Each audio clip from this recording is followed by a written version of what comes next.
हम लोग रिलीजन के बारे में बात कर रहे थे। रिलीजन आज लास्ट पढ़ के ख़त्म करेंगे। रिलीजन जो था,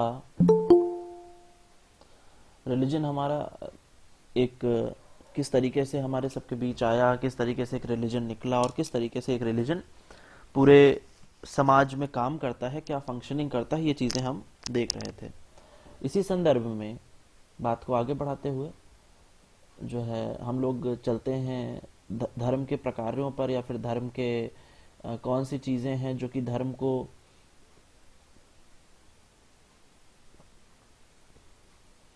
जो कि धर्म के लिए ज़रूरी हैं, या फिर धर्म को एक प्रमुख तत्व कौन कौन से हैं जो चीज़ें हमें देखनी थी। कल हालांकि वो डिस्कशन काफ़ी लंबा हो गया था, इसलिए हम चाह रहे हैं कि आज थोड़ा सा हम स्टार्टिंग से स्टार्ट करें, तो इसलिए वो ताकि वो फिर से समझ में आ जाए। ठीक है ना? तो ये स्क्रीन आपके सबके सामने शेयर हो चुकी है, दिख रही होगी आपको, दिख रही है ना?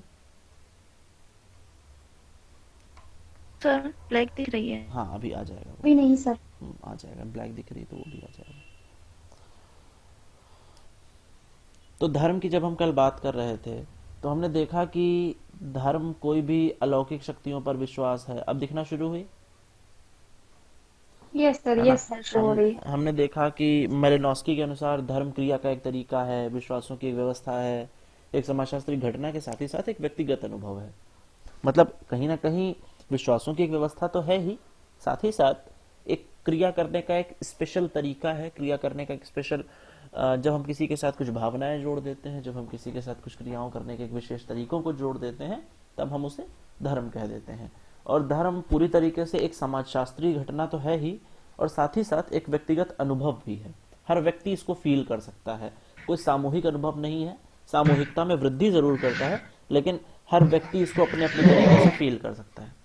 अगला है, फ्रेजर कहते हैं कि धर्म से मेरा तात्पर्य मनुष्य से श्रेष्ठ उन शक्तियों की संतुष्टि एवं आराधना से है जिनके संबंध में यह विश्वास किया जाता है कि वे प्रकृति और मानव जीवन को मार्ग दिखलाती हैं और नियंत्रित करती हैं।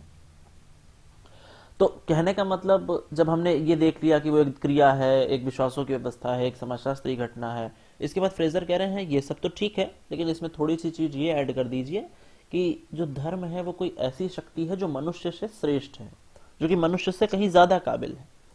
और हमारा पूरा पूरा मामला जो है वो उन शक्तियों की संतुष्टि एवं आराधना पर टिका हुआ है, जिनके संदर्भ में हम ऐसा मानते हैं कि वो हमसे तो भैया बहुत ऊंचे पर हैं, और वही है जो हम सबको चला रही हैं। कई बार आपने व्यवहारिक व्यवहारिक जीवन में ये इन बातों को सुना होगा कि अरे भाई भगवान दुनिया चला रहा है, या फिर भगवान के हाथ में था जैसा होना था।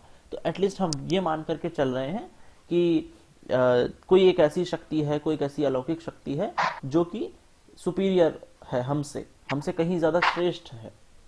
इसके बाद टायलर भी सेम ही चीज बोलते हैं कि धर्म आध्यात्मिक शक्ति पर विश्वास है। रेडीन आते हैं और रेडीन कहते हैं कि धर्म के दो भाग होते हैं। पहला होता है शरीर क्रिया संबंधी और दूसरा होता है मनोवैज्ञानिक। शरीर क्रिया संबंधी और मनोवैज्ञानिक, इन दोनों चीजों के बारे में हम कल चर्चा कर चुके थे। शरीर क्रिया संबंधी वो होते हैं जो उपकरण, जो चीजें, जो प्रोडक्ट, जो वस्तुएं हम इस्तेमाल करते हैं, जो फिजिकल तरीका हम अपनाते हैं ध्यान लगाने का, पूजा करने का, माला करने का, आरती करने का, ये हम शरीर क्रिया संबंधी में रखते हैं। और मनोवैज्ञानिक में हम उन सभी आस्थाओं को, उन सभी मनोभावों को, उन सभी प्रक्रियाओं को रखते हैं जिनसे कि धर्म और धार्मिकता और सर आध्यात्मिकता। अभी आपने बोला मनुष्य से ऊपर है। कौन कौन है मनुष्य से ऊपर?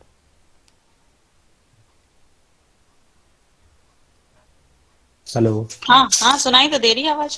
कौन है मनुष्य से ऊपर? अभी सर ने बोला कि है मनुष्य से ऊपर, तो मनुष्य ने धर्म बनाया कि धर्म ने मनुष्य? मेरा क्वेश्चन। इस तरह के जो बेफालतू के क्वेश्चन है इन्हें हम बाद में चर्चा करेंगे, वरना पूरी क्लास का समय खा जाते हैं। तो यहाँ पर ध्यान रखेंगे कि रेडीन ने दो तरीके के धर्म के भाग बताए हैं। पहला है शरीर क्रिया संबंधी और दूसरा है मनोवैज्ञानिक। और इस संदर्भ में जो जितनी भी मनोवैज्ञानिक घटनाएं हैं, जितनी भी आस्था से जुड़ी हमारी भावनाएं हैं, वो सारी चीजें मनोवैज्ञानिक में आ जाएंगी, और हमारी सारे तरीके वो शरीर क्रिया संबंधी में आ जाएंगे। और आगे देखते हैं कि धर्म के या धर्म के प्रमुख तत्व कौन से हैं, रिलीजन के प्रमुख तत्व कौन से हैं। एंडरसन और पार्कर एक नाम आता है, उन्होंने बताया कि कोई भी धर्म हो, कोई भी रिलीजन हो, उसमें बेसिकली 4 तत्व तो सम्मिलित होते ही होते हैं। कौन कौन से होते हैं वे 4 तत्व? पहला है अति प्राकृतिक शक्तियों में विश्वास, मतलब हम ऐसी चीज मान करके चलते हैं कि जो कि अति प्राकृतिक है, सुपर नेचुरल है और बहुत ही ज्यादा अलौकिक है, और उसमें हम अंधा विश्वास करते हैं एकदम। अगर बादल से पानी भी बरस रहा है, बिजली भी चमक रही है, हवा भी तेज चल रही है, तो हमने हर एक चीज को अलग अलग तरीके से जोड़ दिया है, हर महामारी को हमने अलग तरीके से जोड़ दिया है, जो कि अति प्राकृतिक है, जो कि बहुत ज्यादा सुपर नेचुरल है, जो कि बहुत शक्ति रखती है किसी भी चीज को बनाने की या फिर किसी भी चीज को बिगाड़ने की। और दूसरा है कार्यों की पाप या पुण्य में परिभाषा। अब हमने बता दिया, तय कर लिया कि कोई कोई चीज है वो तो बहुत पाप वाली है, इसको करोगे तो पाप पड़ेगा, इसको करोगे तो पुण्य मिलेगा। और ये पाप, पुण्य, स्वर्ग, नरक, ये सब क्या है? धर्म, अधर्म, ये सब क्या है? यही सारी चीजें हैं जो कि धर्म के या रिलीजन के बनने के लिए जिम्मेदार हैं। अगर पाप पुण्य जैसा कुछ ना होता, स्वर्ग नरक जैसा कुछ ना होता, इसीलिए तो आखिर में परेशान होकर के इमाइल डरखाइम क्या कहता है? इमाइल डरखाइम यही तो कहता है कि the society of heaven is a glorified society, या फिर धर्म का समाज एक महिमा मंडित समाज है, इससे ज्यादा कुछ नहीं है। बस हमने क्या किया है, हमने उसका महिमा मंडन कर दिया है भाई कि वो स्वर्ग होगा। अब जैसे ही हमारे सामने स्वर्ग का नाम आता है, तो जैसा कि हम सभी हिंदू माइथोलॉजी से हैं, तो हम जानते हैं कि एक जगह होगी जहां पर बढ़िया सिंहासन पड़े होंगे, धुआं धुआं होगा जब फ्लोर पे एकदम, और एकदम वहां पर वाइन विस्की चल रही होगी, सब देवतागण बैठे होंगे, अप्सराएं नृत्य कर रही होंगी, और जो जो व्यक्ति अच्छा अच्छा काम करेगा उसको ये सब मिलेगा। यही तो है हमारे मन में स्वर्ग की परिभाषा। अच्छा, इसके बाद नरक क्या है?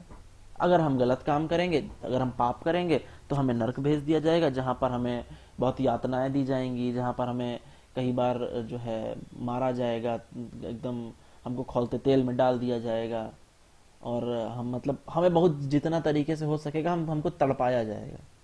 ठीक है ना भाई? तो ये है पाप। जो पाप करेगा वो नरक में जाएगा, जो पुण्य करेगा वो स्वर्ग में जाएगा। ये हमने तय कर दिया। अब इसके बाद और देखेंगे, ये मामला और जटिल होता गया जब हमने पाप और पुण्य अपने हिसाब से निर्धारित कर लिए। जैसे हम कल बात कर रहे थे, पाप क्या है, पुण्य क्या है। चौथी बात, मुक्ति की विधि। मुक्ति की विधि क्या हो सकती है?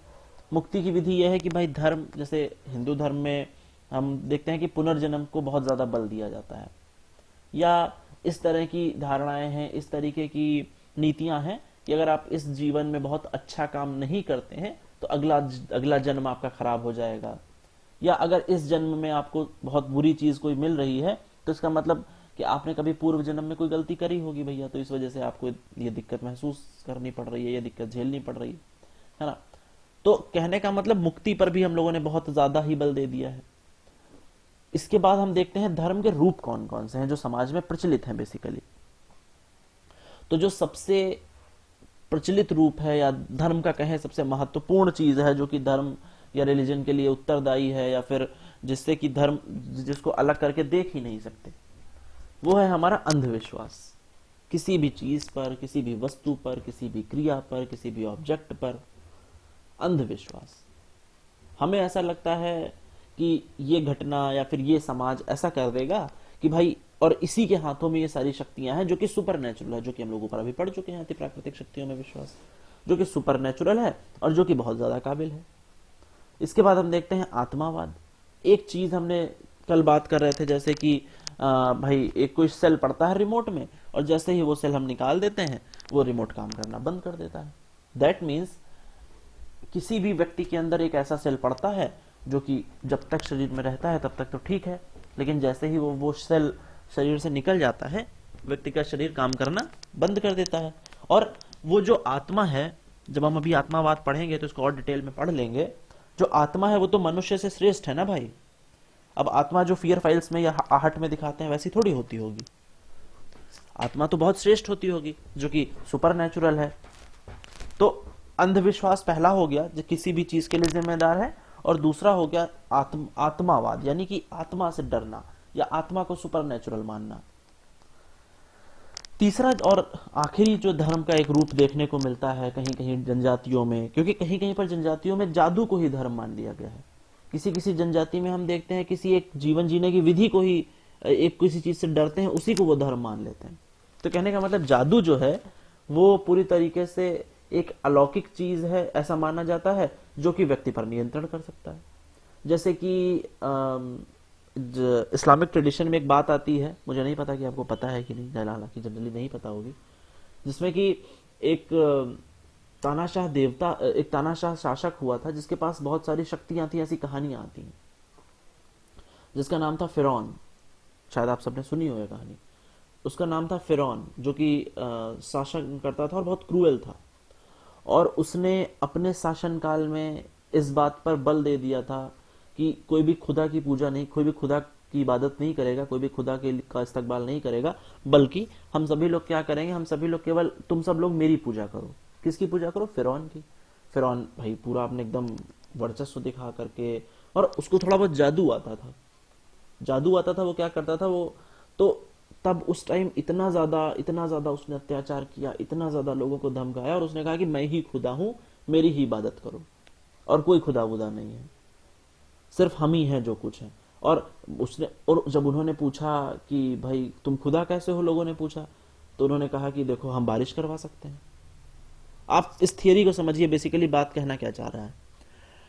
उसने कहा कि तुम्हारा खुदा क्या करवाता है, तो लोगों ने कहा कि हमारा खुदा बारिश करवाता है, लोगों को जीवन देता है, लोगों को जो है बरसात करवाता है, पेड़ पौधों को लगाता है, बरकत देता है, तो क्या तुम ये सब कर सकते हो? तो फिर उन्होंने कहा ठीक है, इसमें क्या बड़ी बात है। उसने जादू से पानी बरसा दिया, उसने जादू से आदमी का, जैसे आप सबने देखा होगा, जादू तो सबने देखा है कि नहीं देखा है, गांवों में तो खासकर आता रहता है जादू वाला, वो जिसमें आदमी का सिर काट करके दोबारा से उसको जोड़ देते हैं, देखा है कि नहीं? धर्म के रूप, जो पहला धर्म का रूप है हमारा, वो है अंधविश्वास। किसी भी शक्ति में, किसी भी चीज में, किसी भी वस्तु में, किसी भी ऑब्जेक्ट में जब हम अंधी श्रद्धा रखते हैं या उसके ऊपर पूरी तरीके से विश्वास कर लेते हैं, तो इस चीज को हम अंधविश्वास कहते हैं, जिसमें हम उसके कार्य कारण संबंधों को जानने का प्रयास नहीं करते, जिसमें कि हम ये जानने का प्रयास नहीं करते कि वास्तव में वो चीज एग्जिस्ट करती भी है कि नहीं करती है, उसे हम अंधविश्वास कह देते हैं। इसके बाद दूसरी चीज निकल करके आती है हमारे पास आत्मावाद। जैसे मैंने देखा कि भाई हम लोगों का शरीर जो है एक सेल से चलता है, जो कि सेल कौन है, वो सेल है हमारी आत्मा। और जैसे ही हमारे शरीर में से वो सेल निकाल दिया जाता है, हमारा शरीर काम करना बंद कर देता है, यही तो। इसके बाद हमने देखा कि भाई आत्मावाद जैसी एक चीज है जो कि और आत्मा कैसी है? आत्मा वो थोड़ी जो फियर फाइल्स में और आहट में दिखा रहे हैं। आत्मा वो है जो मनुष्य से श्रेष्ठ है और जो कि मनुष्य को संचालित कर रही है। इसके बाद तीसरा टर्म आ जाता है जादू, और जो कि इन दोनों चीजों से इंपॉर्टेंट भी है, और कहीं ना कहीं एक बेसिक चीज जो कि हम ट्राइबल सोसाइटी में देखने को हमें मिलती है, जनजातीय समाजों में हम देखने को पाते हैं, उसमें यह है कि जादू किस तरीके से हमारा एक धर्म के लिए जिम्मेदार है, किस तरह से जादू एक मनुष्य के प्रति मन में एक श्रद्धा का भाव उत्पन्न कर सकता है। आवाज आ रही है ना? जी ठीक है। तो जब हमने देखा, अब यहाँ पर एक चीज बताएं आप लोगों को कि भाई मुस्लिम, जैसे कि हम सभी लोग हिंदू हैं, तो ये पता है कि भाई अंधविश्वास भी बहुत है यहाँ पर, और यहाँ पर अब इस्लामिक ट्रेडिशन में क्या है, जैसे मैं बता रहा था कि वहां पर पुनर्जन्म जैसा कुछ नहीं है, कि ऐसा नहीं है कि पुनर्जन्म की कोई अवधारणा है या फिर पुनर्जन्म होगा दोबारा से।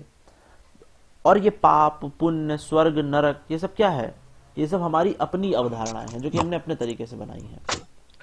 ये जब ये बता रहे तब आवाज आ रही थी कि नहीं, कि स्वर्ग में क्या होगा और नरक में क्या होगा? सर आ रही है आवाज? नहीं, जब ये बता रहे थे कि स्वर्ग में क्या होगा नरक नहीं, ये सब नहीं पता, अरे ये सब ऐसे ही बड़बड़ा गए। खैर, ये सब नहीं। तो जब हमने कहा कि ये सब हाँ, जब हमने कहा कि भाई पाप क्या है, पुण्य क्या है, मुक्ति कैसे मिलेगी, तो लोगों ने हमें बता रहे नहीं नहीं नहीं भाई, ये काम करोगे तो स्वर्ग जाने को मिलेगा, ये काम करोगे तो पाप है, और पाप करोगे तो नरक में जाओगे, पुण्य करोगे तो स्वर्ग में जाओगे। तो ये पाप पुण्य स्वर्ग नरक पुनर्जन्म, इन सब चीजों ने मनुष्य को क्या बना दिया? डरपोक बना दिया। और जैसे जैसे मनुष्य डरने लगा, वैसे वैसे मनुष्य और ज्यादा धर्म से और ज्यादा अच्छाई से दूर होता चला गया, क्योंकि वो अंधविश्वास के करीब जा रहा था। अब उन्होंने कहा कि भैया ये काम करोगे तो स्वर्ग में जाओगे, और स्वर्ग का मतलब ऐसा नहीं है। स्वर्ग स्वर्ग क्या चीज है भाई? एमाइल डरखाइम क्यों कहता है कि the society of heaven is a glorified society, या फिर स्वर्ग का समाज एक महिमा मंडित समाज है? क्योंकि हम सब ने स्वर्ग के समाज को इतना ज्यादा इलेबोरेट कर डाला है, हम सब ने इतना ज्यादा उसको बढ़ा चढ़ा के बता दिया है कि जिसके लिए हमने एकदम ही हाइपरबोल कर दिया है। भाई स्वर्ग क्या होगा? स्वर्ग एक ऐसी जगह होगी जिसमें कि एक बढ़िया सिंहासन पड़े होंगे, और एकदम वहां पर नीचे एकदम फॉग, परियां एकदम फॉग होगा, नीचे धुआं उड़ बह रहा होगा, बीच में वाइन और विस्की रखी होगी, जो अप्सराएं, खाने को हाँ जो खाने का मन करे खाओ, अप्सराएं डांस कर रही होंगी, लाइव फंक्शन चल रहा होगा। ये किसने दिखाया? ये हम लोगों के एक मन में बैठा हुआ है कि स्वर्ग कुछ ना कुछ ऐसा होता होगा, और हमने हमने बोला कि यार नहीं, तुमसे बहुत पाप हुआ है, नरक में जाओगे, लेकिन नरक की आग में हाँ, देख जलोगे, देख देख के है ना, नरक की आग में जलोगे। तो अब जब नरक की आग में जलोगे तो हमने ये देख लिया कि भाई नरक कोई ऐसी होगी एकदम लाल लाल होगी, उसमें सींग निकले हुए लोग होंगे राक्षस टाइप के, जो कि आपको मारेंगे, कोड़े बरसाएंगे, कांटों के बिस्तर थोड़े पे बरसा रहे सुलाएंगे। होंगे। वो कहता नहीं है ओ माई गॉड में कि आपको गरम तेल में फ्राई किया जाएगा, कांटों के बिस्तर पे सुलाया जाएगा। अरे भाई आदमी हूं कि पकौड़ा हूं?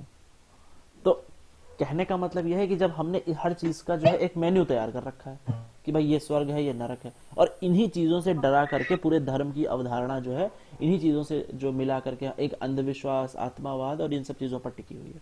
जो तीसरा और इम्पोर्टेंट चीज आता है वो आता है जादू। मुस्लिम ट्रेडिशन में क्या हुआ, एक शासक हुआ जिसका नाम था फिरौन। पता नहीं आप लोगों ने कहानी सुनी है कि नहीं?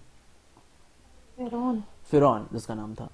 अब नहीं, तो फिरौन जो था वो बहुत ही हम लोग तो हम्म जो फिरौन था वो बहुत ही तानाशाह शासक था, या बहुत ही ज्यादा ऐसा शासक था जो कि कहता था कि नहीं नहीं तुम लोग बस मेरी ही पूजा करो। तो लोग ने कहा कि भाई हम तुम्हारी पूजा क्या करें, हम तो खुदा की इबादत करेंगे। तो उन्होंने कहा नहीं, आज के बाद मेरे राज्य में खुदा की इबादत कोई नहीं करेगा, सब लोग बस मेरी ही इबादत करेंगे और मेरा ही इस्तकबाल करेंगे। तो लोगों ने कहा नहीं नहीं हम नहीं करेंगे। तो उसने कई लोगों को मारा, पीटा, डराया, धमकाया और कहा कि नहीं मेरी ही पूजा करो। जब एक मास मूवमेंट पर इस चीज का विरोध लोगों ने किया कि नहीं नहीं हम तुम्हारी पूजा क्यों करेंगे, जो तो अब उसे लगा कि नहीं ऐसे काम नहीं चलेगा, अब इनके मन में क्या करना पड़ेगा, अंधविश्वास जगाना पड़ेगा। और अंधविश्वास जगाने के लिए किसका सहारा लेना पड़ेगा हमें? जादू का। तो जादू का। उसने कहा कि अच्छा तुम ये बताओ, तुम लोग क्यों हमें नहीं मान रहे हो, क्यों हमें मानने से इनकार कर रहे हो? तो उन्होंने कहा कि जो काम हमारा खुदा कर सकता है वो काम आप थोड़े ना कर सकते हैं। तो उन्होंने कहा क्या काम है ऐसा जो हम नहीं कर सकते? उन्होंने कहा कि हमारा खुदा बारिश करवाता है, हमारा खुदा पेड़ों को उगाता है, हमारा खुदा जो है हमें खाना खिलाता है, और हमारा खुदा चाहे तो हम मरे हुए व्यक्ति को जिंदा भी कर सकता है। तो जब लोगों ने इतना बोला तो उसने कहा बस इतना करता है आपका खुदा, इसमें क्या बड़ी बात है? अभी देखो, उसने जादू से बारिश करवा दी, उसने जादू से खाने की थाली मंगवा दी, उसने जादू से जो है एक मरे व्यक्ति को जिंदा कर दिया। जैसा कि आप लोग गांवों में भी देखते होंगे, कई बार जादू वाला आता है, वो मतलब ये वाला तो देखा होगा ना गांव में सबने, जादू जी सर। जिसमें आदमी हाँ, वो मिट्टी में गाड़ देता है, 4 हाँ दिन बाद मिट्टी में निकालते गाड़ हैं। देते हैं, 4 दिन बाद निकालते हैं। या फिर मैंने तो एक और ही प्रो लेवल का जादू देखा था, और वो जिसमें गांव में आया था और उसने एक व्यक्ति का सर काट दिया और बाद में वापस से सर जोड़ दिया उसका। तो अब ये तो सारी, ये होता कैसे है? अब इसके लिए अलग कोर्स है। ये टेक्निक होती है आंखों का, अब जो भी हो फिलहाल मतलब ये एक अलग ही कोर्स है भाई। अब इल्यूजन होता है। तो भाई जब अब वो क्या करता है, सर काट के दोबारा जिंदा कर देता है। तो चीट कर दिया जाता है, दिखाई देता है जो वो बोलते हैं, होता कुछ नहीं है। नहीं, ऐसा नहीं है, ये सब कहने की बातें हैं। वो आपको ऐसा इल्यूजन कर देता है, साइंस का वो दिखाएंगे तो आपको ऐसा दिखेगा, लेकिन आपके उसके पीछे का लॉजिक हम लोग को पता नहीं तो हम लोग सच मान लेते हैं। कोई नहीं, लोग को एक भ्रम जाल में पैदा हाँ वो मानसी कर सही कह देते रही है, हैं कि भ्रमजाल हम एक भ्रम जाल उत्पन्न में कर है, देता क्या है। वो सच मान लेते हैं हम लोग। तो क्या हुआ भाई, तो क्या हुआ कि जादू जो चीज है, जादू वाली, वो ये ऐसी हो गई कि हम क्या करेंगे, हम जादू दिखा देंगे। तो लोगों ने कहा अरे यार ये तो बारिश भी करवा सकता है, ये तो खाना भी दे रहा है हम लोगों को थाली में, ये तो हम लोगों को जो है ये तो मरे व्यक्ति का सर काट के जिंदा भी कर दे रहा है। अरे यार यही खुदा है, यही खुदा है। लोग उसकी पूजा करने लगे, उसको खुदा मान लिया। हालांकि फिर उसके बाद बड़ा उसका बुरा हाल हुआ। और ऐसा कहते हैं कि जब फिरौन मरा है, जब फिरौन की मृत्यु हुई है, तो फिरौन को जब समुद्र में बहाने के लिए ले जाया गया, तो जितनी बार उसको समुद्र में फेंका जा रहा था, वो समुद्र उसको बार बार बाहर फेंक दे रहा था। समुद्र उसको एक्सेप्ट ही नहीं कर रहा था। जमीन में उसको दफनाया गया, तो फिर जमीन भी उसको, क्यों सर? क्योंकि उसने बहुत अत्याचार किए थे, उसने लोगों को बहुत अत्याचार किए थे और खुद को खुदा बताता था। अच्छा, तो ना तो समुद्र उसे ले रहा था, ना तो कोई रिवर उसे बहा रही थी, ना तो जमीन उसे एक्सेप्ट कर रही थी। वो अगर जमीन में गाड़ता था तो जमीन फाड़ के वो बाहर आ जाता था, बार बार जमीन उसको फेंक देती थी बाहर। तो फाइनली अरे क्या बड़ा हुआ, खतरनाक था। आग भूत वूत आग यहीं से से हमको जलाते थे लग तो रहा है आग बुझ पैदा जाती हुए थी। हैं। फाइनली क्या हुआ, फाइनली अगर आप, आजकल तो इतने अत्याचार चल रहे हैं, लेकिन ऐसा कुछ भी हाँ अरे अब बच्चा है, यही, ऐसा है तभी तो भूत हैं अरे आजकल फाइनल की में क्या दुनिया में। हुआ? अरे वही तो कह रहे हैं, हमें बताने दो ना। तो क्या हुआ फाइनली, आज भी मिस्र में उसकी जो है मम्मी बना करके फाइनली उसको लकड़ी में रखा गया। उसकी लाश दफनाई नहीं गई, ना जलाई गई, ना बहाई गई। उसकी लाश आज भी मम्मी के रूप में मिस्र में सुरक्षित है, आप इंटरनेट पर सर्च कर सकते हैं। तो वो एक ऐसा अंधविश्वासी और जादू वाला देवता था जो कि जादू, फिरौन की। फिरौन की, हाँ। क्योंकि भाई जब कोई ले नहीं रहा, यस, आग जला मुझे नहीं रही, हवा सुखा नहीं रही, हाँ सच में। तो भाई क्या करोगे, ऐसे ही मजबूरी में रखना पड़ेगा। तो फिरौन की लाश आज भी लकड़ी में सुरक्षित है। इसके बाद ये तो कहने का मतलब, जादू भी कहीं ना कहीं एक इंपॉर्टेंट फैक्टर हो सकता है धर्म के लिए। जादू भी एक बहुत ही जरूरी चीज हो सकती है धर्म के लिए। आगे बढ़ते हैं और देखते हैं अब जादू कितने तरीके के हो सकते हैं। हालांकि आप लोगों के पीजीटी में जादू नहीं है, इसलिए मैंने बहुत ही लिमिटेड एक ही स्लाइड रखी है जादू की, कि भाई इतना ही पढ़ लो, अगर आता भी है क्वेश्चन तो इसी में से हो जाएगा। फ्रेजर की एक बुक आई जिसका नाम था गोल्डन बाउ। हालांकि मानसी इसका जिक्र कई बार क्लास में कर चुकी हैं। Golden ball. हाँ, तो फ्रेजर ने अपनी पुस्तक गोल्डन बाउ में 2 प्रकार के जादू बताए। कौन कौन से? अनुकरणात्मक जादू और संक्रामक जादू। 2 तरीके के जादू होते हैं भैया, है ना। अनुकरणात्मक जादू क्या होता है और संक्रामक जादू क्या होता है, ये देख लेते हैं जरा सा। अनुकरणात्मक जादू की जब हमने बात करी तो हमने ये देखा कि कई बार जो जादू है, कई बार जो मैजिक लोग दिखा रहे हैं वो बहुत ही स्वाभाविक है, मतलब बहुत ही आसानी से, मतलब हमने बताया कि भाई कोई भी जादू करके दिखा दिया, जैसे कि हाथ की सफाई कह रहे थे, उसे हमने अनुकरणात्मक जादू कह दिया। लेकिन दूसरा जो है हमारा संक्रामक जादू, तो संक्रामक जादू क्या होता है? संक्रामक जादू वो जादू है जो अगर एक बार किसी वस्तु के संपर्क में आ जाए तो फिर हमेशा उसी व्यक्ति के संपर्क में रहती है, उसी वस्तु के संपर्क में रहती है। जैसे कि इसको कैसे समझेंगे? इसको ऐसे समझेंगे जैसे कि आप बाल कटवाते हैं, आप नाखून कटवाते हैं, तो नाखून आपके हाथ से तो कट जाता है, लेकिन संक्रामक जादू में ऐसा विश्वास किया जाता है कि जिस व्यक्ति का नाखून या जिस व्यक्ति के बाल कट चुके हैं, कहीं ना कहीं अभी भी उस व्यक्ति से उसका जुड़ाव, उस व्यक्ति से उसका लगाव अभी भी है। और इसीलिए ऐसी मान्यता है कि अगर आपको किसी व्यक्ति को कष्ट पहुंचाना है तो उसके कटे बालों को, उसके नाखूनों को या उसके पुतले को बना करके अगर आप उसे कष्ट पहुंचाते हैं, काला जादू जिसे कहते हैं। हाँ, काला जादू, ठीक है। तो काला जादू, सफेद जादू दूसरी वो चीज होती है। यूज किया हुआ कपड़ा या नहीं फिर नहीं, उसका उसे बाल हम या फिर नाखून ले आइए। उसे हम लोग बाद में पढ़ेंगे, इसीलिए कह रहे हैं भाई पहले सुन लो। काला जादू, सफेद जादू दूसरी चीज है। तो संक्रामक जादू क्या है? संक्रामक जादू वो जादू है जो अगर एक बार किसी वस्तु के संपर्क में आ जाए तो हमेशा उसी के संपर्क में रहता है।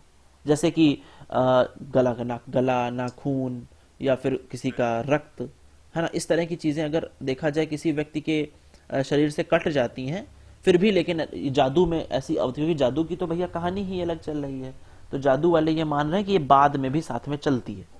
और अगर हमने व्यक्ति की उन चीजों को नुकसान पहुंचाया तो पूरी तरीके से उस व्यक्ति को भी नुकसान पहुंचेगा। और इस तरह के जादू को इसलिए माना गया क्योंकि भाई इसे हम कार्य कारण तरीके से रिलेट करा दिया। हमने कहा भाई उस व्यक्ति का नाखून है, इसी को काटो, इसी का पुतला जला दो, मोदी का पुतला जला दो अगर मोदी का विरोध करना है। आज मैं न्यूज पे देख रहा था, हो रहा था ऐसा। इसके बाद जो पहला वाला जादू था अनुकरणात्मक जादू, ये इंपॉर्टेंट है, ये पूछा जा सकता है। अनुकरणात्मक जादू क्या होता है, पता है किसी को?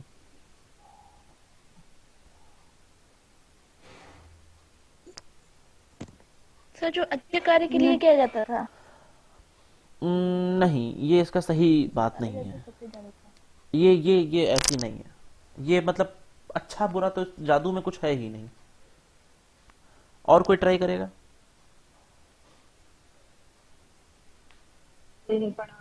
अच्छा, तो अनुकरणात्मक जादू क्या होता है? अनुकरणात्मक जादू एक ऐसा जादू होता है जो कि ये मान करके चलता है अगर कोई व्यक्ति, अगर कोई क्रिया सिमिलर तरीके से की जाती है, मान के चलो, तो और सिमिलर तरीके की क्रिया की जाती है तो परिणाम भी सिमिलर तरीके के ही निकलते हैं। भाई अच्छे नंबर से कौन पास होगा? जो ज्यादा अच्छी पढ़ाई करेगा। जो कौन है? जो है। विशाल अच्छे नंबर से पढ़ाई करेंगे, विशाल अच्छे नंबर से पास होंगे। मानसी अच्छे नंबर से पढ़ेंगी, मानसी अच्छे नंबर से पास होंगी। जूली होंगी। हर आदमी, मतलब जो व्यक्ति अच्छे तरीके से पढ़ेगा वो अच्छे तरीके से पास होगा, ये मान करके चलता है। इसी को जादू से रिलेट कराते हैं। जादू क्या कह रहा है? जादू कह रहा है कि जो एक क्रिया किसी एक व्यक्ति के संदर्भ में है, वही क्रिया किसी दूसरे व्यक्ति के संदर्भ में भी हो सकती है। कैसे? जैसे कि समान कार्य से समान परिणाम। बात समझ में आ रही है क्या कहना चाह रहा है? समान कार्य से समान परिणाम। समान कार्य से समान परिणाम। समान परिणाम, जैसे मतलब कार्य करेंगे वैसा परिणाम मिलेगा। हाँ, और इसको जादू से अब कैसे समझेंगे ये समझ लो। इंपॉर्टेंट है ये, अनुकरणात्मक जादू इंपॉर्टेंट है। ये ऐसे है कि जैसे हमने कहा कि अगर किसी संतान वाली महिला है, मान के चलो, ये जैसे आप सभी ने देखा होगा, जिस किसी को भी पुत्र की प्राप्ति नहीं हो रही होती उसे ये कहा जाता है कि भाई बछड़े वाली गाय का दूध पिलाओ। सुना है कि नहीं? ये इस तरह का जो ढोंग होता है समाज में, देखा है कि नहीं? है ना?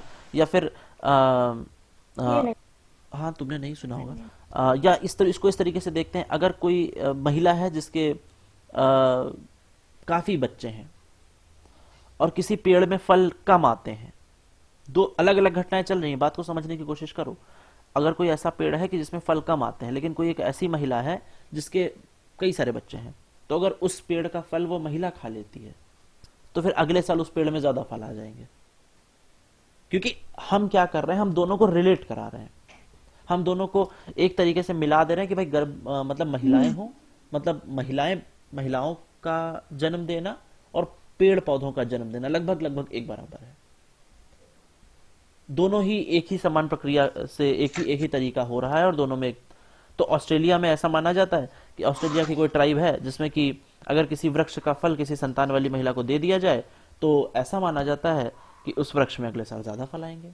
या फिर एक और ट्राइब है, मुझे ध्यान नहीं आ रहा है इस टाइम उसका नाम, एक और ट्राइब है जिसमें कि ऐसा माना जाता है कि अगर कोई व्यक्ति या वो ट्राइब का मामला छोड़ो, ऐसा होता है कि गांव में अगर जब बारिश नहीं हो रही है बहुत दिनों से, तो हम क्या करेंगे, एक चलता है कि हम मिट्टी में लोट लोट कर पानी मांगेंगे।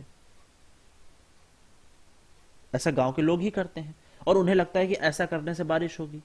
जी सर, है ना? जो ये बंजारे होते हैं क्या करते हैं? बंजारे भी होते हैं, कई बार गांव के लोग भी करते हैं।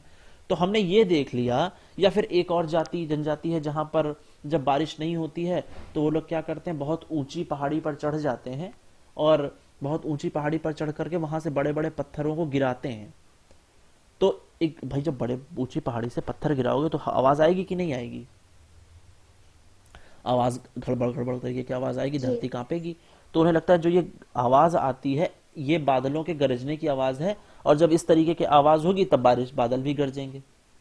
तो एटलीस्ट हम क्या एक रिलेशन देख रहे हैं कि अनुकरणात्मक जादू हो या अनुकरणात्मक जादू हो तो हम उसमें उसी तरीके की क्रिया करेंगे जिसमें कि सेम तरीके की बात होती होगी। अगर लड़के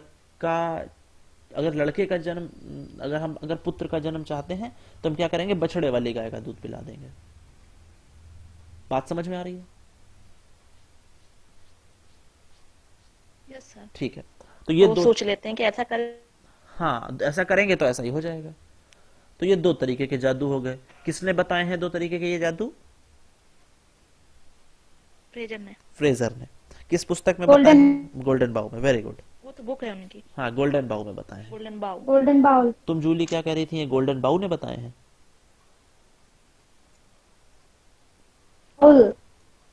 हैं?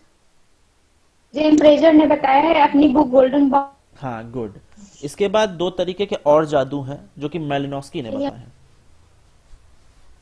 वो कौन कौन से जादू हैं? सफेद और काला। काला जादू और सफेद जादू। फिर जादू काला। हाँ, काला जादू क्या होता है? काला जादू वो होता है जिसका उद्देश्य किसी दूसरे व्यक्ति को नुकसान पहुंचाना होता है। और सफेद जादू क्या होता है? तक पहुंचाना। सफेद जादू वो होता है क्या होता है बताओ? जो कि मतलब पॉजिटिव थिंकिंग, किसी को नुकसान पहुंचाना नहीं होता था। जिसका जिसका मतलब किसी को नुकसान पहुंचाने का नहीं है। तो सफेद जादू क्या है? जिसमें कि मनुष्य की रक्षा करते हैं। जैसे कि हमने कहा कि भाई किसी को बीमारी है, चलो जादू कर दिया, उसको कोई पुड़िया बना के दे दी, खा लेना, ठीक हो जाओगे। जैसे कि एक यहाँ पर बात आती है, जो ट्रॉबियंड संप्रदाय है, जो ट्रॉबियंड आइलैंड का जो अध्ययन किया था मेलनोस्की ने, वहां पर उन्होंने बताया कि भाई समुद्र में लोग क्या करते हैं कि जब मछली पकड़ने जाते हैं तो कुछ ऐसा मंत्र पढ़ के जाते हैं, कुछ ऐसा हाथ में ताबीज वाबीज बांध के जाते हैं, और जिससे कि उन्हें लगता है कि इससे हमारी रक्षा होगी और हम सुरक्षित रहेंगे। ठीक है ना? अब यहाँ पर देखेंगे कि हम जैसे घर से बाहर किसी काम के लिए जाते टाइम ये भी हो सकता है। वो हो सकता है, लेकिन उसे जादू में नहीं रखते, मतलब जादू नहीं करते जनरली, उसे जादू नहीं, वो तो एक मान्यता कह सकते हैं। जादू तो वो हो गया जिसमें कि भाई हमने कुछ कुछ क्रिया करी है। जैसे कि हम जल उतारते समय मिर्चा व्यक्ति के चारों तरफ घुमाते हैं और उसे आग पे जला देते हैं, और हम कहते हैं कि अरे नहीं नहीं, अब इसकी तबीयत हल्की हो जाएगी। किसी कोई व्यक्ति बीमार होता है तो उसके ऊपर से 5 बार 7 बार लोटा भर पानी घुमाया और बाहर फेंक दिया, तो लगा कि हाँ चलो ये ठीक हो जाएगा। तो कहने का मतलब जो काला जादू होगा वो पूरी तरीके से व्यक्ति को नुकसान पहुंचाएगा, और जो सफेद जादू होगा वो व्यक्ति की अच्छाई के लिए किया जाएगा, जो कि मेलिनोस्की ने बताया है। फ्रेजर ने बताया है अनुकरणात्मक जादू और संक्रामक जादू, और मेलिनोस्की ने बताया है काला जादू और सफेद जादू। बस इतना ही इंपॉर्टेंट है। अगला है कि भाई गोल्डन वीजर ने कहा कि धर्म में जो है वो आत्मसमर्पण है, अधीनता है, लेकिन जादू में क्या है? आत्मसंकल्प और नियंत्रण है।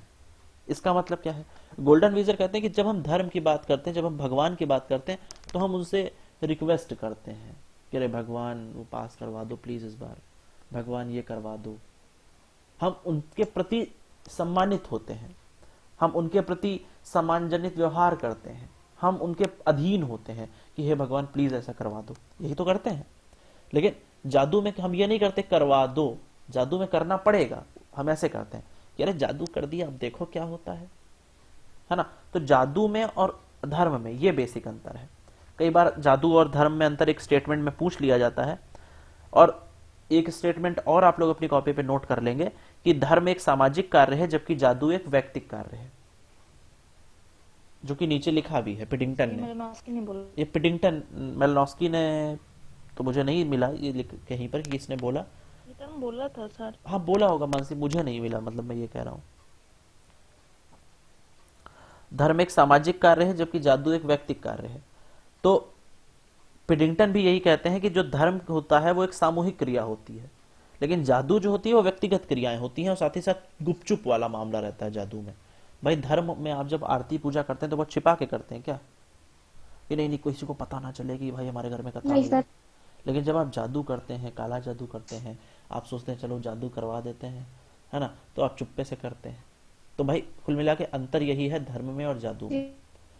ऑकबर्न कहते हैं कि जो धर्म है वो अति मानवीय शक्तियों के प्रति एक मनोवृत्ति है, जो सुपर नेचुरल है, जो ह्यूमन नहीं है, सुपर ह्यूमन है, बहुत ही ज्यादा काबिल है, बहुत ही ज्यादा टैलेंटेड है, उनके प्रति हम जो रखते हैं उससे हम कहते हैं। अब हम जल्दी से देख लेंगे कि धर्म का सामाजिक महत्व क्या है ना।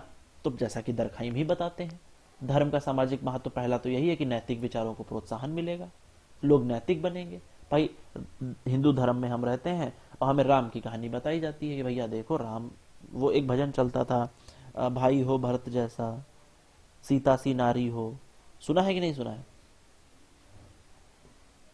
Yes sir.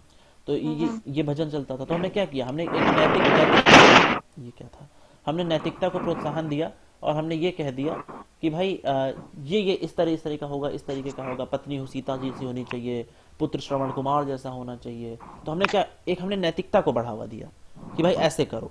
दूसरा चीज है कि धर्म क्या काम करता है, धर्म सामाजिक नियंत्रण का एक शक्तिशाली साधन है। धर्म जो है वो सामाजिक नियंत्रण का एक शक्तिशाली साधन इस तरीके से है कि भाई जो धर्म है वो लोगों को कंट्रोल करके रखता है, ताकि किसी तरीके से कोई दिक्कत ना आने पाए, किसी तरीके से कोई समाज में अव्यवस्था ना फैलने पाए कि भाई ये मत करो, ये मत करो, ये मत करो। धर्म हमें बताता है कि नहीं, क्योंकि भाई सामाजिक नियंत्रण की एक संस्था धर्म भी है। Yes sir. व्यक्ति के व्यक्तित्व निर्माण में सहायक होता है। व्यक्ति का जो व्यक्तित्व है वो धर्म बनाता है। वो कहता है कि भाई, जैसे हमने बताया भी, परहित सरिस धर्म नहीं भाई, पर पीड़ा सम नहीं भाई। तो आपको अच्छा करना है लोगों के साथ।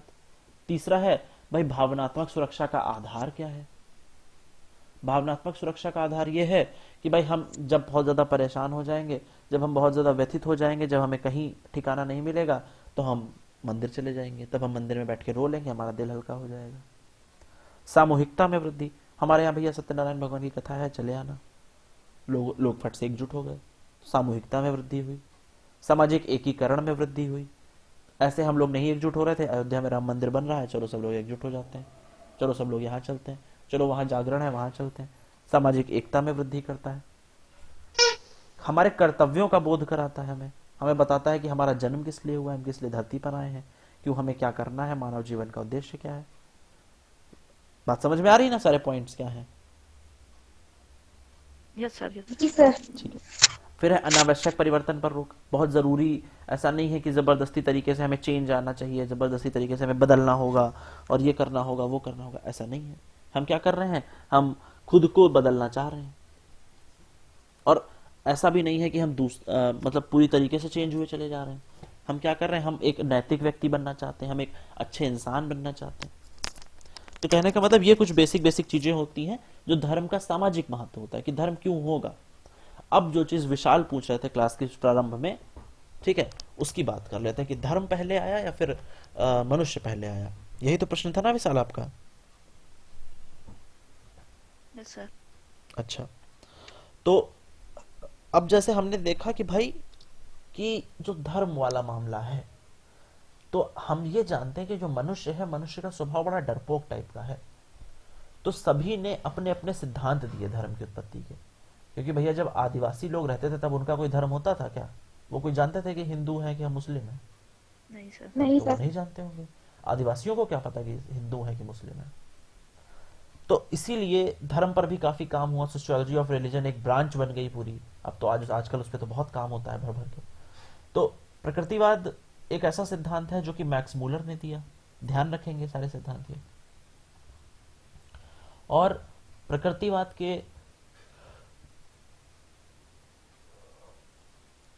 के सिद्धांत में ऐसा माना गया कि भाई प्रकृतिवाद एक ऐसा सिद्धांत है जो कि इस बात पर बल देता है कि प्रकृति जो है वो मनुष्य से श्रेष्ठ है।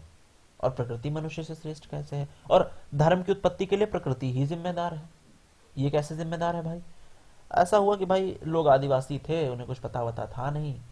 तो एक दिन क्या हुआ, वो बैठे हुए थे और बहुत पता नहीं कुछ हुआ, बिजली कड़की और बिजली कहीं पे गिरी और आग लग गई। अब जब आग लग गई तो लोग डर गए। जब लोग डर गए तो उन्होंने कहा कि यार ये आग लग गई और इसने तो पूरा घर जला दिया, पूरी बस्ती जला दी, देखो वो 3 आदमी भी मर गए। और वो लोग आग से डरने लगे।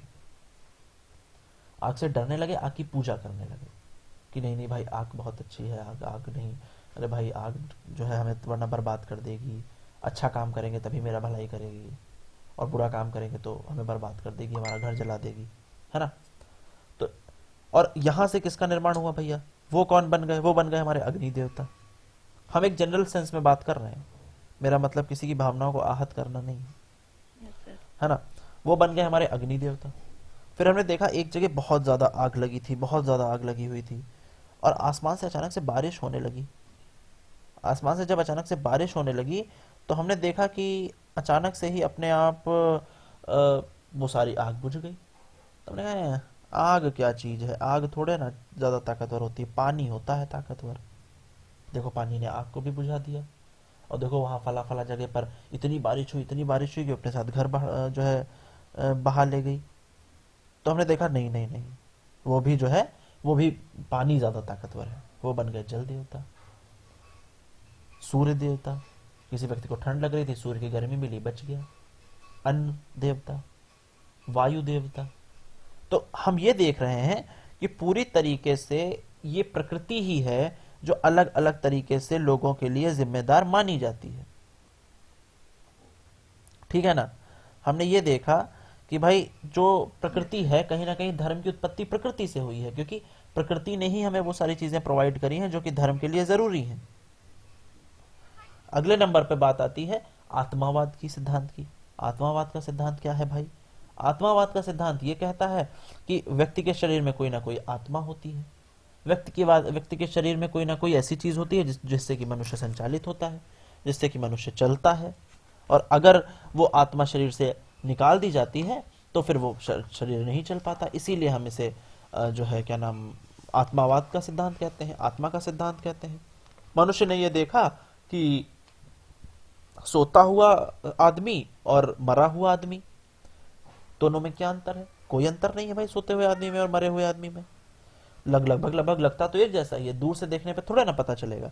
जब हम पास जाएंगे तो हम पता चलेगा कि भाई हाँ नहीं ये व्यक्ति जीवित नहीं है, इसकी सांसें नहीं चल रही है। तो मनुष्य के मन में ये तरीके की धारणा आई कि भाई इस व्यक्ति को आखिर हुआ क्या है, ऐसा क्या हो गया जो ये नहीं चल पा रहा है या नहीं फंक्शन कर रहा है। इसका मतलब कोई चीज शरीर से निकल गई है ना। तो मनुष्यों ने यह माना कि आत्मा की धारणा आदिम मनुष्यों से लेकर सभ्य मनुष्यों तक सभी में है। एडवर्ड टायलर कहते हैं कि जो आत्मा की अवधारणा है वो मनुष्य आदिम समाजों से लेकर सभ्य समाजों से लेकर हर जगह एटलीस्ट वो आत्मा को तो मानते ही है। हर रिलीजन आत्मा को तो मानता ही है, चाहे वो कहे कि रूह कहे, चाहे उसे आत्मा कहे। और आत्मा ऐसी होती है जो कि शरीर के नष्ट होने के बावजूद भी जिंदा रहती है। नैनम छिदन्ति शस्त्राणि नैनम दहति पावका न चैनम क्लेदयन् तापो न शोषयति मारुता। मतलब ना तो अग्नि जला सकती है, ना पानी सुखा सकता है, ना हवा सुखा सकती है। आत्मा हाँ क्या कह रही हो मानसी? ये बोला जाता है ना सर कि आत्मा अजर अमर है। हाँ बिल्कुल सही, आत्मा अजर अमर है।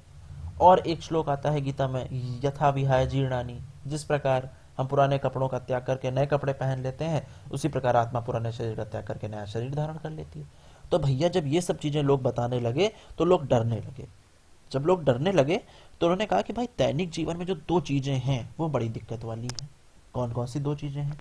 पहली चीज है मृत्यु, भाई कोई मर गया, जीवित व्यक्ति और मृत व्यक्ति। और दूसरी चीज है हमारा सपना। हमने सपने में क्या देखा? हमने सपने में कोई ऐसी चीज देखी जो कि अनेक प्रकार की चीजें हैं। उसने देखा कि वह जीवित, कई लोग जो मर चुके हैं उनको सपने में उसने देख लिया, उसने अपनी परछाई देख लिया, उसने अपनी कई सारी ऐसी चीजें देखी सपने में जो कि उसे नहीं देखनी चाहिए थी, जिनसे कि डर गया। तो मृत्यु और स्वप्न दो ऐसी चीजें थी जिन्होंने आत्मावाद के सिद्धांत को और बल दिया, क्योंकि मनुष्य वही उन लोगों को सपने में देख रहा है जो तो इस दुनिया में है ही नहीं, जिनकी मृत्यु हो चुकी है। तो इसीलिए आत्मावाद का सिद्धांत बहुत प्रचलित हुआ। हालांकि दो तरीके की आत्मा बताते हैं टायलर। कौन कौन से दो तरीके की आत्माएं बताते हैं? पहला है हमारी शरीर आत्मा जिसे हम, और दूसरा है हमारी स्वतंत्र आत्मा। स्वतंत्र आत्मा क्या होती है? जो कि शरीर से बाहर निकल चुकी है। और शरीर आत्मा क्या हो चुकी है? जो है स्वतंत्र आत्मा क्या होती है? जो कि शरीर से बाहर चली जा सकती है, जो शरीर से बाहर जाती है और कहीं भी ट्रेवल कर सकती है। आपने देखा होगा कि आत्मा को ट्रेवल करने के लिए कोई गाड़ी थोड़ी ना चाहिए, उसको ट्रेन का टिकट थोड़ी ना चाहिए। तो आत्मा कहीं भी ट्रेवल कर सकती है झटके में। कभी कभी अचानक से आत्मा यहाँ है, अचानक से कहीं और है, अचानक से किसी और जगह चली गई, क्योंकि आत्मा तो ट्रेवल कर सकती है। क्या हो गया? आत्मा ट्रेवल कर सकती है। मैंने देखा क्या ट्रैवल करती है। हाँ क्या सबूत है कि आत्मा ट्रैवल करती है? अब भैया सिद्धांत है, हम सबूत क्या, हर थियरी का सबूत थोड़ी मांगा जाता है ना। और हालांकि अब सभी के लिखने वाले भी भाई बात यह है ना कि जैसे हमने स्टार्टिंग में क्या बोला, हमने कहा धर्म व्यक्तिगत और सामूहिक अनुभव है। तो भाई अब ये विशाल जाने, ये जूली जाने, ये मानसी जाने, ये दिव्या जी जाने, हर व्यक्ति का अपना अपना अनुभव है। अब बहुत लोगों के जो कहेंगे नहीं भाई हमने आत्मा को देखा है, मुझे पता है आत्मा क्या होती है। और दिव्या जी अगर लाइन पर जिसने देखा वो सच कहता दिव्या है। जी लाइन पर हैं अगर, तो उनके पास एक बड़ा अच्छा किस्सा भी है इससे रिलेटेड। मैंने आत्मा देखा क्या सर? मेरे पास तो 50 किस नहीं उनके नहीं, पास जो किस्सा है वो ज्यादा प्रमाणिक है। डर अरे, लगे। है कि नहीं? एक हो जाए। हाँ है। तो क्या प्रमाण? नहीं प्रमाण बताइए दिव्या जी, लेकिन प्लीज मत बताइएगा। क्या नहीं दी बताइए। डरावना मत सब कुछ बताइएगा। नहीं नहीं, इतना डरावना नहीं है, बस वो मतलब एक मैं ये बताना चाहिए, विशाल ने कहा ना कि डरावना क्या सा कुछ भी नहीं है।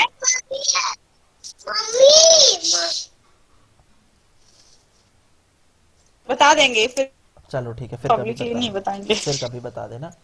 तो कहने का मतलब ये है कि लोगों ने, क्लास के बाद। हाँ क्लास के बाद या फिर कभी, तो उन्होंने सबने अपने अपने अनुभव बना रखे हैं। जिसने कहा कि नहीं नहीं भाई हमने देखा है, पता है वो फलां जगह गए थे, वहां पे तो एकदम ऐसा लग रहा था कि आत्मा आ गई उनके अंदर। और आत्मा का क्या मतलब है, जो कि एक शरीर से निकल कर दूसरे शरीर में प्रवेश कर जाएगी। जैसा अभी हमने बताया, जैसे पुराने कपड़े छोड़ करके आप नए कपड़े पहनते हैं, ठीक उसी प्रकार आत्मा एक शरीर त्याग करके नए शरीर में प्रवेश कर जाती है। तो स्वतंत्र आत्मा क्या है, जो कहीं भी ट्रेवल कर सकती है, जो कहीं भी जा सकती है, किसी भी शरीर में जा सकती है। और दूसरी आत्मा किस तरीके की है, शरीर आत्मा।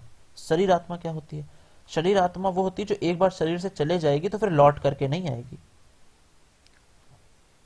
टायलर कहते हैं कि आदिम समाज में लोग ये मानते हैं कि अगर आत्माएं मनुष्य के जीवन से बाहर हैं और अगर एक बार मृत्यु हो गई है तो फिर वो आत्मा लौट करके दोबारा वापस नहीं आएगी। ठीक है ना। इसके बाद जो एक लास्ट सिद्धांत हमारा बचता है वो है मानववाद का सिद्धांत। मानववाद का सिद्धांत या जीवित सत्तावाद का सिद्धांत इलियट एवं मैरिल ने दिया था। ठीक है, इलियट एवं मैरिल ने दिया था। और जिसे कहते हैं, हालांकि इसके पहले एक सिद्धांत चलता था जिसे कि जीव सत्ता के बाद कहते थे, जीवित सत्तावाद कहते थे। उसको दिया था मैक्स मूलर एवं प्रूस ने। हालांकि बाद में इसी सिद्धांत में संशोधन किया और मानववाद का सिद्धांत दिया इलियट एवं मैरिल ने। माना क्या है, अब माना की बस जो परिभाषा लिखी है एक बंदा पढ़ दे इसे। सर माना एक शक्ति है एवं शारीरिक रूप से भले एवं बुरे सभी कार्य करती है और इस पर नियंत्रण पाना अत्यंत लाभकारी है। यह एक शक्ति है लेकिन शारीरिक, ये एक अलौकिक शक्ति है, किंतु यह अन्य किसी प्रकार की शक्ति जिसका एक मनुष्य अधिकारी है अपने को प्रकट करती है।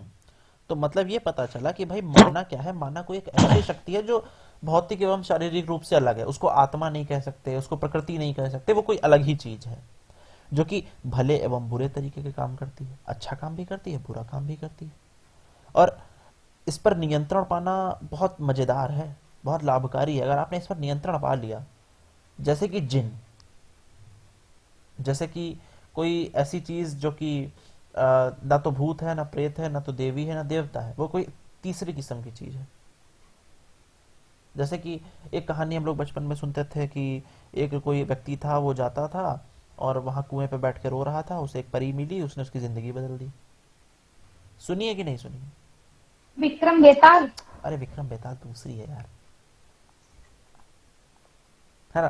तो हाँ ये भी सुना है, और उसकी सारी वो हेल्प कर देती है, जो भी समस्या होती है उसको सॉल्व कर देती उसके है। पास जो समस्या होती है वो सॉल्व कर देती है। तो माना कहीं ना कहीं एक ऐसी शक्ति है जो कि बहुत ज्यादा प्रभावशाली है और उसके पास, लेकिन एक बात ध्यान रखेंगे कि माना शारीरिक शक्ति नहीं है, ये एक अलौकिक शक्ति है, बस ये पावर है, एक शक्ति है। किंतु यह अन्य किसी प्रकार की super natural power, super natural कह सकते हैं, किंतु यह अन्य किसी प्रकार की शक्ति है जिसका कि मनुष्य अधिकारी है, अपने को प्रकट करती है। और ये ऐसी शक्ति है जो अपने को प्रकट कर सकती है और वो सारी चीजें मनुष्य को प्रोवाइड कर सकती है जो कि मनुष्य को चाहिए, साधारण तरीके से बाहर है। माना एक अलौकिक शक्ति है। हाँ, शक्ति को केवल अनुभव किया जा सकता है। जैसे कहते हैं किसी को सिद्धियां प्राप्त हो गई, वो इसी में आएगा। हाँ वो कह सकते हैं, लगभग सिद्धियां इसी में आ सकती हैं। अब किसी व्यक्ति के पास कोई सिद्धि आ चुकी है। और ध्यान रखेंगे यहाँ पर एक चीज बताते हैं, इलियट एक चीज बताती हैं कि जो माना है वो एक बिजली के करंट की तरह है और एक शक्ति की तरह है, जहां पर जो शक्तियों और चीजों को प्रभावित करती है और एक रूप से दूसरे रूप में जा सकती है, ट्रांसफरेबल है। कोई सफलता माना के कारण तथा कोई असफलता माना के अभाव में, किसी के पास कोई व्यक्ति बहुत ज्यादा सफल है तो हो सकता है उस पर कोई बढ़िया मामला चल रहा हो, कोई नहीं सफल हो रहा है तो उसका मतलब कोई दिक्कत है। हालांकि यहाँ पर एक इंपॉर्टेंट चीज नोट करने वाली आती है, वो ये है कि जो मानववाद का सिद्धांत है वो मिलनेशिया के निवासियों द्वारा ऐसी शक्ति के लिए दिया गया था। किसके निवासियों द्वारा दिया था? मिलनेशिया द्वीप समूह, एक द्वीप समूह है मिलनेशिया नाम का, नोट कर लेंगे इसे। मिलनेशिया के निवासियों मिलनेशिया। और जो कि वहां से जुड़ा हुआ है। हालांकि बाद में उत्तरी अमेरिका के व्यक्ति जो थे, उत्तरी अमेरिका के कुछ लोग, वो ऐसी शक्तियों को ओरिडा कहते हैं। माना जैसे जैसे जैसे मिलनेशिया में माना कह रहे हैं, उसी को उत्तर अमेरिका में ओरिडा कह रहे हैं। और दक्षिण अमेरिका की जनजातियों में से क्या कह रहे हैं? बकुआ एवं एरन। ये प्रश्न आ चुका है एक बार कि दक्षिण अमेरिका की जनजातियों में मानववाद। सर फिर से रिपीट करिए, उत्तरी अमेरिका में क्या कहते हैं? उत्तरी अमेरिका में कहते हैं ओरिडा। दक्षिण ओरिडा, ओरिडा। हाँ। और दक्षिण अमेरिका में कहते हैं बकुआ एवं और एरन। सर मिलनेशिया वालों ने मिलेशिया तो खुद एक द्वीप समूह है जहां से मानववाद की कौन उत्पत्ति सा? हुई है। जी सर। और बकुआ कौन मानता है? बकुआ एवं एरन ये मानते हैं दक्षिण अमेरिका की कुछ जनजातियां हैं। ये प्रश्न पूछा गया है दक्षिण अमेरिका। है ना? और दक्षिणी अमेरिका ओरिडा नहीं मानते? अरे भैया, दक्षिणी उत्तरी अमेरिका मानते वो हैं। उत्तरी अमेरिका मानते हैं। उत्तरी अमेरिका ओरिडा मानते हैं और दक्षिणी अमेरिका बकुआ एवं एरन मानते हैं। तो बाकी चीजें तो नहीं, लेकिन बकुआ एवं एरन याद कर लेना, ये पूछा गया है इसलिए कह रहे हैं।